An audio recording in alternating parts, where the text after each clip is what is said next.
तो बच्चों हम लोग प्रश्न वाले 2 के सवाल नंबर 4 में थे।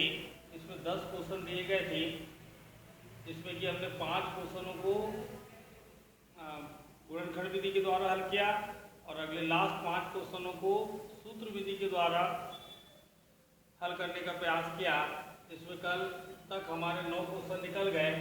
आज प्रश्न नंबर 4 का सवाल नंबर 10 की बारी है, जो परीक्षा की दृष्टि से बहुत महत्वपूर्ण है और इसे बहुत ध्यानपूर्वक देखें, क्योंकि सीधा परीक्षा में 5 नंबर या 6 नंबर के हिसाब से ये प्रश्न पूछा जाता है। तो चलिए सवाल नंबर 10 अपन सूत्र विधि के द्वारा बनाने का प्रयास करते हैं। x धन 1 बटे x ऋण 1 ऋण x ऋण 1 बटे x धन 1 बराबर 5 बटे 6। तो सबसे पहले हम लोग यहाँ पर लघुत्तम लेकर के आगे बढ़ते हैं, क्योंकि भिन्न के फॉर्म में दिया गया है।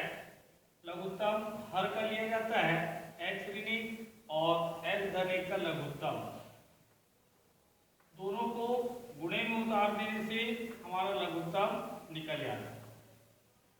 इसके बाद अगली स्टेप, इसका गुणा इसमें, चूंकि सेम नंबर है अर्थात गुणा अगली स्टेप में करेंगे।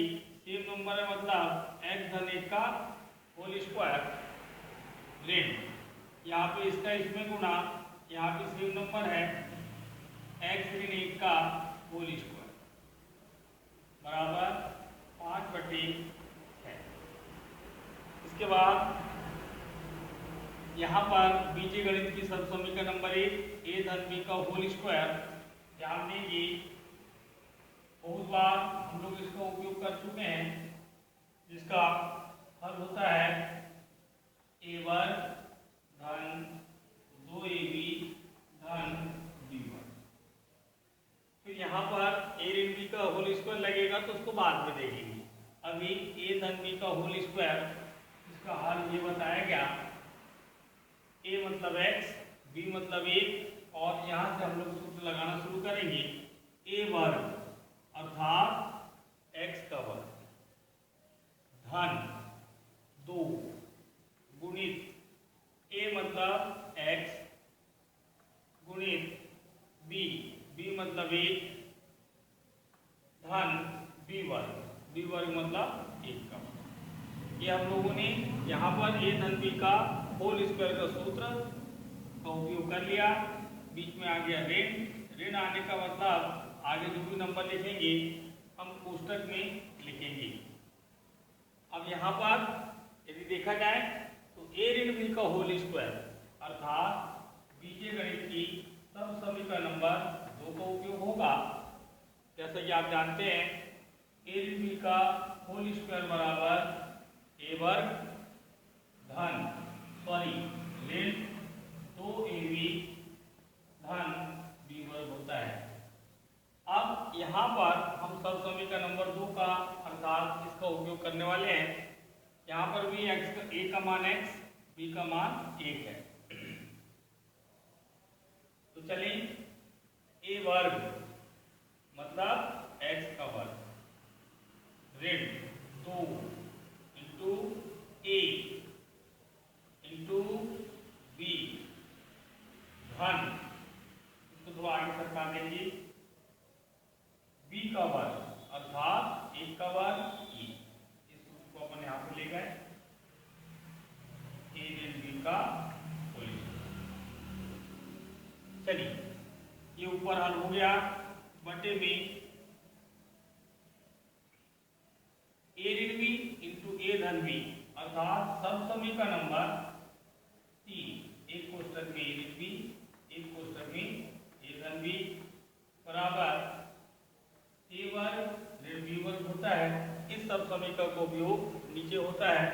a ऋण b a धन b गुणे में है अर्थात इसका हल a वर्ग ऋण b वर्ग होता है बराबर। इस प्रकार हमने यहाँ पर सर्वसमीकरण 1, यहाँ पर सर्वसमीकरण 2, यहाँ पर सर्वसमीकरण नंबर 3 जैसा बोर्ड में दिखाया गया है इस तरीके से लगा चुके हैं। अब इसको यहाँ से मिटा दें और सवाल को आगे सरकाएं बराबर 5 बटा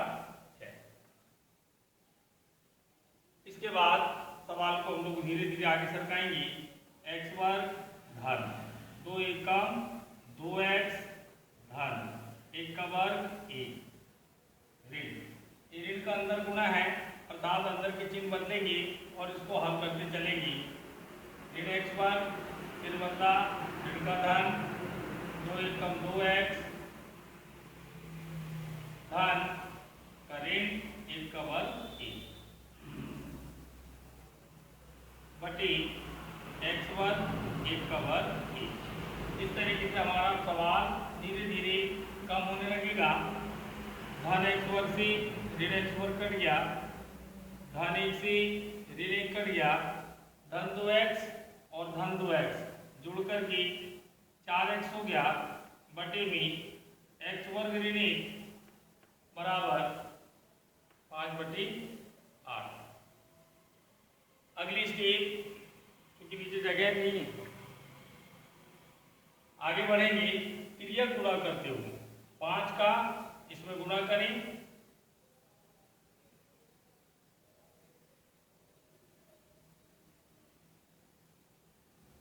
5/6। क्रिया गुणा करें 5 का इसमें गुणा करें 5x वर्ग ऋण 5 बराबर 6 का 4x में गुणा 6 चौक 24x।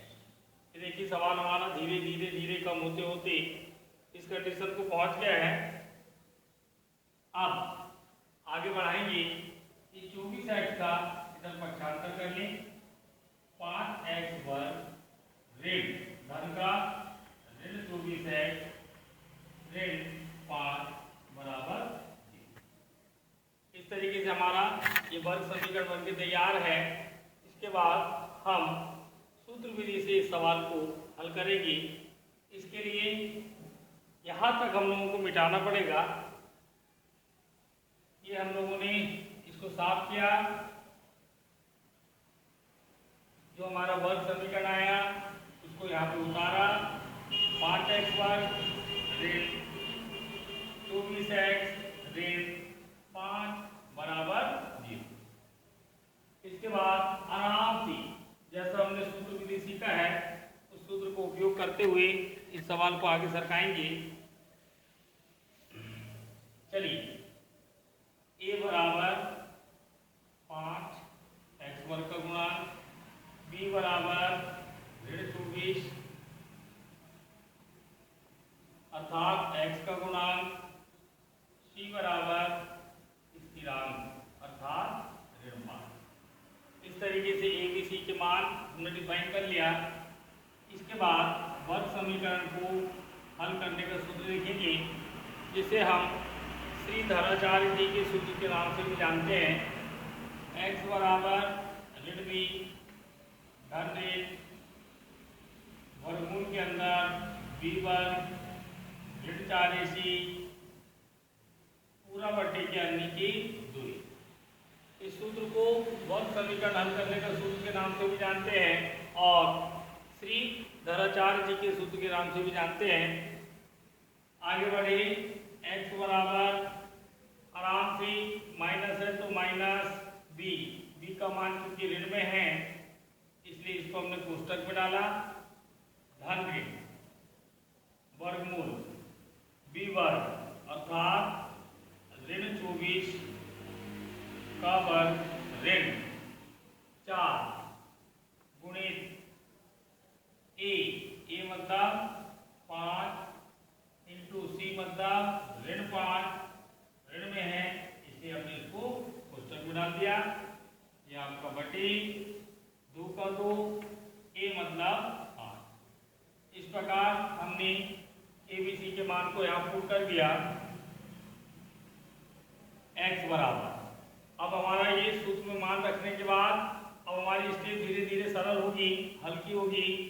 ऋण गुणित ऋण धन, और धन को लिखा नहीं जाता, धन गायब हो गया, ये लिख दिया मैंने 24 धन ऋण। ठीक है, ऐसे यहाँ भी होगा ऋण का वर्ग धन मतलब ऋण गायब 24 का वर्ग अर्थात 24 गुणित 24 जानते हैं उसकी सीधा लिख दें 576। नहीं आता तो रफ में 24 गुणी 24 करके देख लें और यहाँ लिख दें। आगे ऋण गुणित ऋण धन 4 पंचे 20 और 20 पंजे 100 बटे 5 गुनी 10। अगली स्टेप, एक स्टेप और सरकाएं हैं।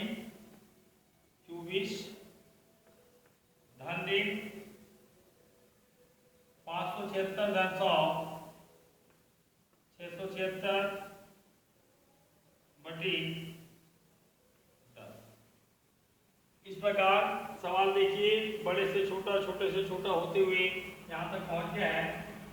अगली स्टेप हम लोग यहाँ लिखेंगे 24 धन ऋण 24 धन ऋण, फिर 676 का वर्गमूल निकालेंगे।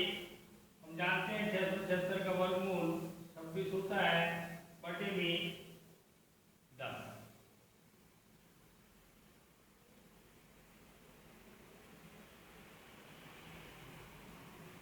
बटे में हमारा हो गया 10। इसके बाद हम लोग एक बार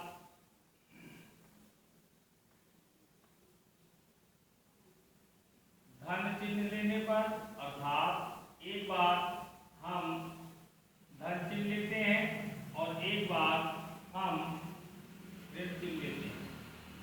ऋण चिन्ह लेने पर